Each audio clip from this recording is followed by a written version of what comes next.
Մի բան, բայց ես հարց ունեի, Տիկին Մկրտչյան, եթե ազգային ժողովում չի հաջողվում բան անել, կանխել, օրինակ այդ փաստաթղթի օրակարգ մտնել, հետո չի հաջողվում կանխել այդ փաստաթղթի քննարկումն ու վավերացումը,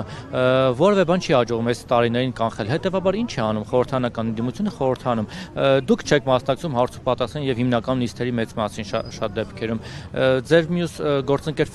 խմբակցությունը մասնակցում է, բայց էլի օգուտ չկա, այդ դեպքում մարդիկ ասում են դե բանդատները վայրդրեք, գնացեք։ Ես ձեզ բազմիցս պատասխանել եմ, որ մանդատները դնելու հետ որևէ խնդիր չունեմ, իսկ պահելու հիմնավորումն էլ տվել եմ շատ անկեղծ։ Ես այն մարդն եմ, ով երաշխավորված ձայնը Նիկոլի դեմ։ Այդ process-ը գալուն պես տա Աստված, որ այնպես չստացվի, թե արդեն Նիկոլի դեմ այնտեղ քվեարկող մարդիկ չկան, որտեղ կհայտնվի Էդմոն Մարուքյան եւ Էդմոն Մարուքյանը նմաններ, ինչպես օրինակ 2018-ին առաջադրեցին Նիկոլին, ու մինչեւ վերջերս էլ իրան պահում են, հիմա էլ ուղղակի այլ հանձնարարություն են ստացել։ Իմ այնտեղ մնալը այդ նպատակ ունի, ուրիշ որևէ Նիկոլի դեմ դեռ process չկա, դեռ թուղթ էլ չկա impeachment-ի ստորագրման ենթակա, որ դուք ասեք ես իմ ստորագրությունը կամ ձայնը տալիս եմ, որևէ process չկա։ Նիկոլի դեմ հնարավորություն ա եղել երկու անգամ են։ Բայց մինչև 26-ի ոնց որ կհասնի։ Երկու անգամ հույս ունեմ, որ չի հասնի, երկու անգամ են ինձնից իմ ստորագրությունը խնդրել Նիկոլի դեմ